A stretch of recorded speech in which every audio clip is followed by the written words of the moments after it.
ZZ, really? Hi everybody, and welcome to another vlog entry.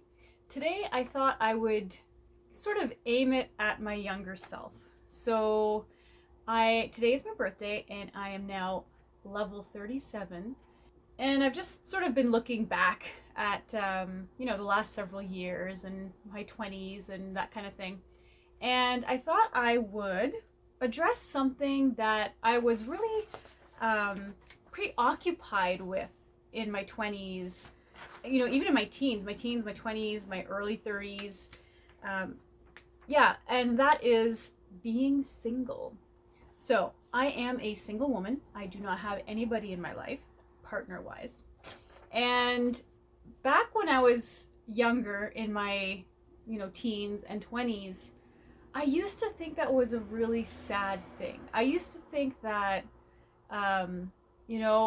if you were single, that was some sort of failing on your part, and that was like to be pitied. And this opinion really made me make some bad decisions in my life, of jumping from relationship to relationship and making sure that I was never single, and made me judge others as well. So if someone else was single, I assumed that they were probably broken in some way or damaged, or just sad and miserable. So yeah, it was just something I pitied. If I saw someone was single for like an extended period of time, I thought that was just a sad thing. And I just want to talk about that today. So I did prepare some prompts and some general things that I want to talk about. There's several prompts today, and we'll see how many of them make it to the video, because there is quite a bit of the prompts and I might have a lot to say about it because it's a big topic for me, because it was such a drastic change from how I used to think when I was younger and how I think now, and what the reality actually is. So I find that very interesting, and so I felt like I was going to talk about it today. So prompt number 1, what is it like living as a single woman?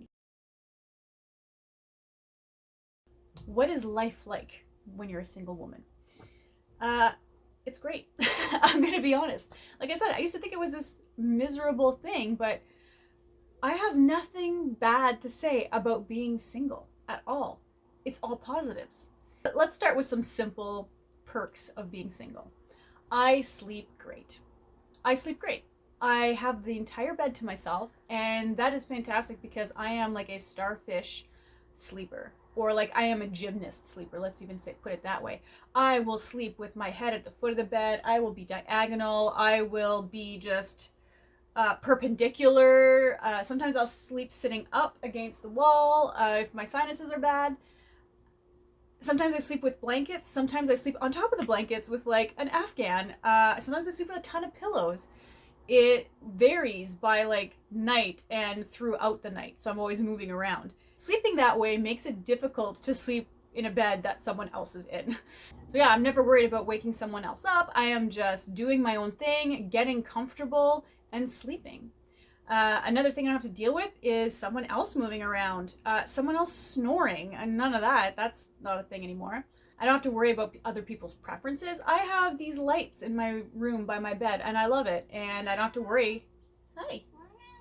I don't have to worry about anybody else saying, oh, I don't like that. I don't have to deal with anyone critiquing my choice of having a million pillows on the bed. I don't have to deal with, someone who wants a blanket that's lighter than me and I want a heavier blanket, or what the decor is going to be. It's all me. It's all whatever I want, and I love it. The next thing is cleaning.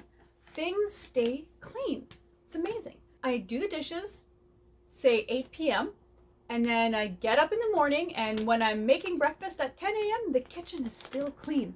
There is no dirty dishes laying around. There are no plates with food still on them hidden under the couch. I'm never finding, half-drank pop bottles laying around.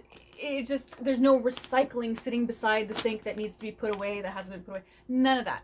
It is all clean. Yeah, when I clean something, it stays clean. Toilet bowl to my hetero ladies. You know what I'm talking about, right? Yeah, I never have to worry about it. If my leg brushes against the outer side of the toilet bowl, I don't have to do big mental math and figure like, oh shit, when was the last time I cleaned the bathroom? And oh, do I have to go change my pants now because there's going to be gross pee on it from guys using it? Yeah, none of that. Never have to worry about that. I walk into a room, there aren't some new unexpected horrors waiting for me, like following in the kitchen. I never have to find random mystery splatters all over the side of the fridge or underneath the cupboards. Bag grocery bags with melted ice cream in them because groceries were brought in but were not put away. Or, a million other examples of living with someone else who does not have the same standards of cleanliness that you have.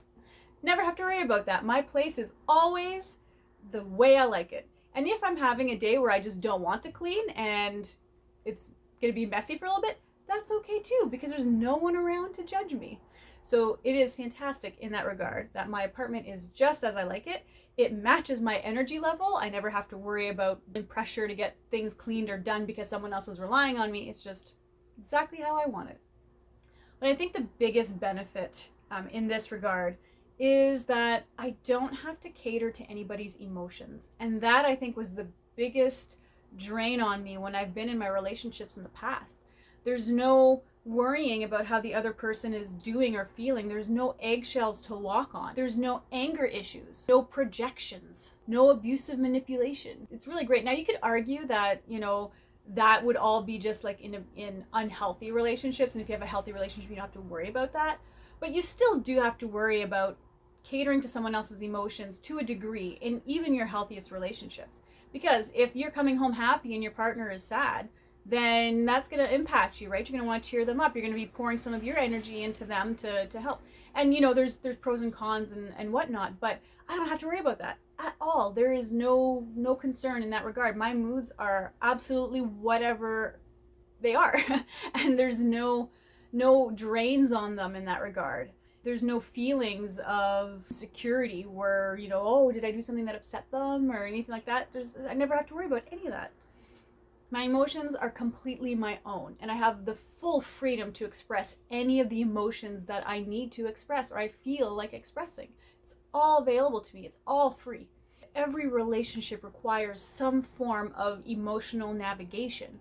And for me, I don't have that in my home life. My emotions are completely my own, and I never have to navigate somebody else's emotions when I'm at home. When I'm at home, I am 100% myself and whatever emotions that I have and need to deal with or process or express, or I am free to do all of that. And there's no barriers or boundaries to that. And that is absolutely amazing. I could not describe to you how wonderful that feels. Prompt number 2. How am I able to afford to be a single woman? This one is definitely for my younger self, because I was under the impression when I was younger that women can't survive on their own, that women need to have a man to pay for their bills. Like, a woman can have a job and bring in some money, but it's never going to be enough, especially in this economy, as millennials and whatnot. It's never going to be enough to afford a home, to, live a good, secure, healthy life. That to me was just outside of my scope. And especially because I have, an autoimmune disease, at the time was undiagnosed. So that was still like, oh, what's wrong with me? But, having that as well made me feel like I was not able to do any of that on my own. If I was going to survive as a human being and have my basic needs met, like a house, a roof over my head, and food and shelter and all that stuff, I was going to have a partner to take care of that financial stuff. And the reality is that was an incorrect assumption. And this incorrect assumption caused me so much pain. Not just for me, but for other people too, and people that I've dated and whatnot. It was just completely false. The way that I am able to afford to be a single woman is budgeting is the first one. I use a zero-based budget, and I follow the Dave Ramsey baby steps plan. I do not agree with who Dave Ramsey is as a person or how he runs his business and how he treats people but his baby steps are very useful, and they were monumental in my getting my financial life together. So budgeting and following that plan is absolutely the a very, very big reason of how I am able to survive on my own.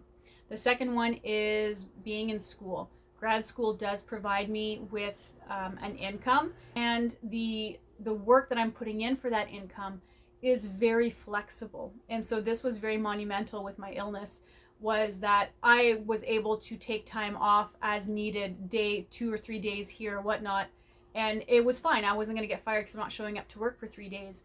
It's just I'm working from home, right, and doing some reading or whatever. But then when I was feeling good, I could go above and beyond and do more. So having that flexibility and the guaranteed income of the funding package for grad school absolutely helped. Now, of course, that was the funding package I get from school is not enough to cover my bills. I do have to have multiple streams of income. So the first one would be budgeting. The second is that multiple streams of income. And the next one I would probably say is just a generic philosophy of life of being a producer and not a consumer.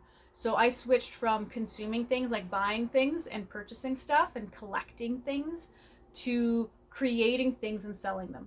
So really focusing on that. So when I see something nice out in the store that I want to buy, and I'm like, I'm not a consumer, I'm not going to buy that. It's pretty, but I'm not going to buy that. And instead, I'm always thinking about, what can I make? What kind of value can I add? What do I have that someone else could pay money for, would want to pay money for? So that's just a sort of a life philosophy, and I shifted, and that really stopped me from overspending, which I was doing beforehand.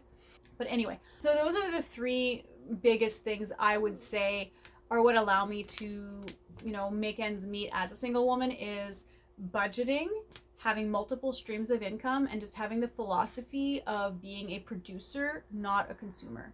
Prompt number 3. This is an interesting one. Why am I single? So there's many reasons why someone could be single, right? It could be by choice and might not be by choice, right? If there's just no options available. I would say that I'm a combination of both. My experience in dating and relationships has been very bad. I have been in very abusive relationships. I had a certain type of childhood, and that certain type of childhood led me to being attracted to a certain type of person, mainly the hero archetype. So I was constantly looking for someone to save me and, make my life better. So I would play the role of victim, and this is all of course subconscious, right? You're not actively thinking these things. But I would play the role of victim, and I legit saw myself as a victim who was helpless, learned helplessness. So I was attracted to people who were heroes, right? Who could save me and take me out of these bad situations. Now, people who were attracted to me were the hero archetype because they wanted to save somebody, right? They were looking for the victim. And what happens is that once you get into a relationship like that, and let's say the victim stops becoming a victim and starts standing on their own, then the hero doesn't know what to do anymore, because the hero's identity is based around caring for a victim. So when that victim is no longer playing the role of victim, the hero can no longer be a hero, and therefore they don't know what to do with themselves. Their identity starts to crumble. So that leads to really unhealthy relationships, and things can go downhill very quickly. And they can get abusive and manipulative and all of that stuff. And it goes both ways. So then both people become abusive. I don't want to give the impression here that I was just like a victim in all these relationships, right? It's a two-way street. Unhealthy relationships, either you get out of them or you continue being unhealthy, and that's on both sides. So that's one reason why I'm single, is because I've had such poor experience with dating that it just does not appeal to me at all. The thought of being in a relationship again, and because my view of what a relationship is walking on eggshells, fearing for my safety, being assaulted and forced into doing things that I don't want to do. So to get back into a situation like that, I am not interested in it at all. So that's one reason why I remain single. Another reason why I am single is because I just love the freedom of being single. I love having full control over my life, full control over my life, full control over my environment, full control of just like the finances, like and whatever it is, you name it, I have full control over it. And there is so much freedom in that. And not really just all those physical things like my environment and the finances and my diet and all, the cooking and all that stuff. I have so much space in my life now. I have so much room for me to grow and expand into. I have literally no limits on my personal growth and what I choose to do with my life and what I choose to do with my time. I mean, my goals are limitless. Do I want to just drop everything, buy a camper van, and just like live the van life across BC for like 3 years? Sure, go ahead and do it. Do I want to buy a cabin in the bush and just live off grid forever? I can do that too. Do I want to move to Europe and maybe do a PhD there instead? Go for it. Like, I can do literally anything I want to do. There are no limits. No other people for me to evaluate here. Like, it's literally whatever I want. And that is a level of freedom that I never had imagined before, and is just, I would not be able, again, I wouldn't be able to describe it to you. There's just literally no limits on who I can become and who I currently choose to be. Another reason is that my goals and my dreams are just so big that they need all that space. I have no limits on who I can become, and I fully intend to take 100% advantage and fulfill my potential to the fullest. If I were to involve another human being in my life, then that would take energy away from that. That would mean that I would now be caring about someone else's safety and someone else's emotional well-being and someone else's health. Like, I would have to divert energy from fulfilling my potential and becoming all that I can be to supporting someone else emotionally and whatnot. And I feel like I prefer directing my energy into my goals and my dreams and just literally becoming the best possible person that I can be, making the most impact in the world that I can make, helping people, on a large scale, whatever it is. Maybe I'll achieve these things, maybe I won't, but I'm gonna really try. And I can't really try if I'm devoted to another human being. So yeah, I have big dreams that take a lot of energy, and I would have to divert some of that energy into another person, and that just doesn't sound appealing to me. So dating doesn't sound appealing to me. And that's assuming that I've found a partner that goes very well with me. That's not even considering, like, these days, if you want to date, you have to go through like all these dating apps and like filter, and then you have to chat with people and then go through that whole process. And that is just sounds like such a waste of time to me.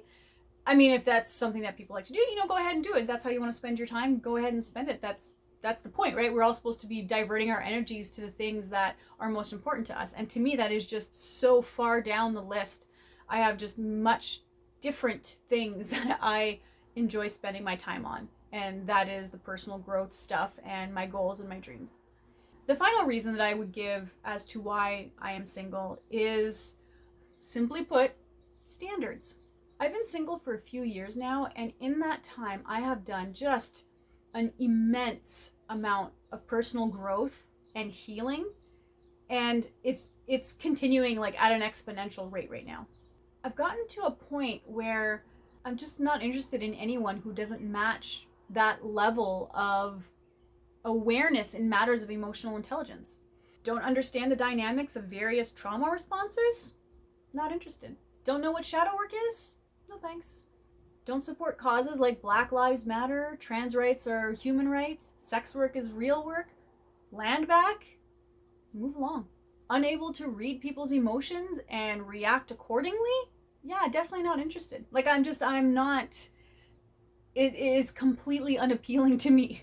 And to find people who have this level of emotional awareness and emotional intelligence and is knowledgeable in matters of society and all that, and that is like within my age range and all of these things, is just completely rare. So it's It's definitely not something I come across. I just don't see that. The people that I have interacted with in a sort of dating way. So like I did try dating apps like a few years ago. Um, yeah, it's just red flags, man. I'm no longer in that space where when I see a red flag, I ignore it. When I see a red flag, I don't even waste any more time. I'm just like, not interested. Thanks. And then that's it. Because I can see these things now and I know where they lead and they don't lead anywhere that I'm interested in. So those I would say are the reasons why I'm single. My dating experience has been really bad, so that's definitely not encouraging me to date. I love the freedom in my life. I want to commit my energy to my goals and fulfilling my full potential. And I have really high standards, and I am comfortable with those. Prompt number 4. Would I ever consider dating again? Maybe. I'm not against having like a true partner or partners. I'm just not convinced that there is such a person or people that are accessible to me. So, like, geographically, I mean, there's so many people in the world. I'm sure there are people that are compatible with me.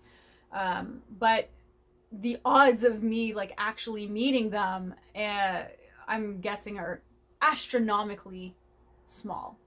But if I did meet such a person or people, then yeah, absolutely, I would consider dating them. But like I said, like the standards are just so high. I mean, there would have to be natural chemistry, they have to have their shit together, financially literate, secure, mature, emotionally intelligent, highly knowledgeable in matters of like society and oppression and trauma dynamics and all of that. And they'd have to be really committed to personal growth and development like throughout their life. And of course, they'd have to be interested in me and not just certain aspects of my personality, but like all of my personality. So yeah, I would consider dating, but that's only if something came along that was like truly extraordinary, that like borderline miracle. Prompt number 5, and this is a good one. Do I ever get lonely as a single woman? Nope. That's an easy one. I don't get lonely. And this is one of the things, like, if I'm comparing to what I used to think in my 20s, I used to think that being single was this big lonely thing, that it was just miserable if you didn't have someone right next to you. And turns out that's not the case. Being single is, I mean, it was lonely at first. Like, you have to do that withdrawal, right, from the human contact and the, like, having someone around. But it actually really didn't take that long to adjust. It took me, I think the first couple months were really hard, but then it would only, like, every once in a while I'd feel a little bit lonely, but it would pass pretty quickly, and that went on for maybe about a year. But yeah, for like the last year and a bit, zero loneliness at all. Like, I'm good. I can honestly say I feel just contentment. So like several years ago, if I would sit on the couch to do some reading, and I'm like, oh, I wish there was someone here. And then, but now it's like when I sit on the couch and I do my reading and I have my cup of tea and whatnot, and I'm just like, I look around, I'm like, oh, I just feel contentment. I feel like there is space, everything is safe, everything is good, and I'm just content. There is no loneliness, there's only contentment. Prompt number 6, and this is a good one. I saved the best for last. Do I ever fear dying alone? You are not going to like my answer to this. Nope. I do not fear dying alone. That is not something that concerns me at all. But I do find that to be a very interesting question slash facet of our society, that for some reason there's this like myth, lie going around society that if you don't compromise and you don't settle, you will die alone. Well, why is that a threat? What is wrong with that? Like, I would much rather die alone than be miserable walking on eggshells the rest of my life. Like it's not a bad thing, and people think it's this terrible thing, but no. When I think about dying alone, dying single, I don't. That doesn't seem like a bad thing to me. seems pretty decent. I would be peaceful. People think being single is lonely. But let me tell you, the loneliest times that I have had in my life have been spent laying next to a partner. As a single woman now, I don't feel like that anymore. I don't feel lonely. I just feel relief. I just feel contentment. I feel freedom. I feel safe. I don't know how else to say it. So yeah, this lie that goes through society that dying alone is like the worst punishment or the worst thing that you can do. It's really just a lie from the patriarchy to force women into sticking with men who are shitty, right? That's sort of what it's doing. It basically forces us into these relationships. I suppose it goes both ways, but you see this argument mostly from men when women start raising their standards. And you see it a lot in social media where men are trying to shame women into relationships and be like, oh, you're just gonna die alone. Okay, that's not a punishment. That's not a threat. But it does go both ways. It could be the other way around, right? Where women are shaming men into that. I mean, same-sex couples too would have this pressure. But it's such a lie because it basically tells people that you should put up with whatever behavior, otherwise you'll die alone. But that otherwise, like what is actually the fear here? You know, like, I mean, if you're afraid of spiders, you're afraid that you're gonna get bit and there's gonna be pain. Fear of pain. Okay, that makes sense. What is the fear of dying alone? Like what is the fear in that? What is the thing that there is none? So yeah, this whole fear of dying alone makes no sense to me. It really doesn't. Like, what is the thing that is supposed to be fearful about dying alone? It's a purely psychological thing, right? We're told to be afraid of it. Oh, okay, I listen to it. But what are we actually being afraid of here? So yeah, no, I don't fear dying alone at all. I think that would be swell. It definitely sounds a lot better than dying miserable with someone that I'm not getting along with. That's for sure. If I were talking to my younger self, who thought that she needed to be in a relationship in order to be a person, I would tell her the reason you are pursuing relationships so hard is because you don't want to do the emotional work that you need to do. You're hoping that someone else is going to heal you of the trauma that you have, the emotional issues that you have. You think someone else is going to fix that. That being with someone is going to make all of that disappear, and that's not the case. And the fear that you had of being alone was really just a fear of confronting those problems the way that they needed to be confronted. And there's no going around it. They needed to be confronted. And they have to be confronted alone. Because that's the only way, that is the only way to heal from it. We're not responsible for what happens to us, but we are responsible for healing from what happens to us. And you're not going to be able to heal from it while perpetually being in a relationship where you're pouring energy into somebody else. You needed to be alone to pour that energy into yourself. And relying on someone else to take care of things that scare you, like, having a full income and surviving on your own income, figuring out how to do taxes, learning the tech world, like just all these little things that you didn't think you could do, and so you needed someone else to do them for you. You're really depriving yourself of self-confidence. You're depriving yourself of who you really are and your potential, because by relying on other people to take care of these little things, you are just making yourself small. And once you are alone and you just commit to learning it on your own and doing it yourself, you will feel so empowered. You will feel so confident. You will feel so fulfilled and satisfied with your life and with yourself. And you are just going to realize how amazing you are and how you are able to do all these things. Like you actually do have you do have the capabilities. You are actually able to. Yeah. And by delaying that, by serial dating, you are limiting yourself and you're just dragging out the misery. Yeah, it's funny sometimes how the thing that we're avoiding is really the thing that we need. And once we just get through it and get to the other side,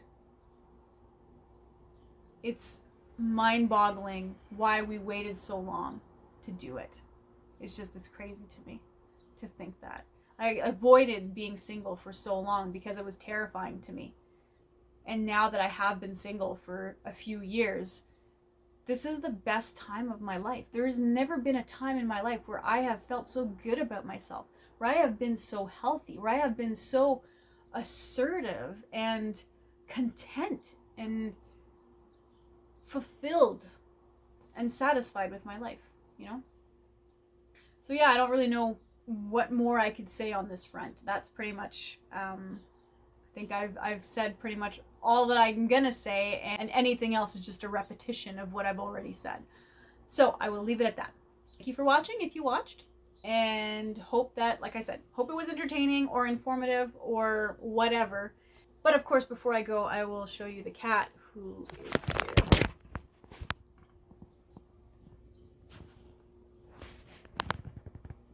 Oh, look at that. All right.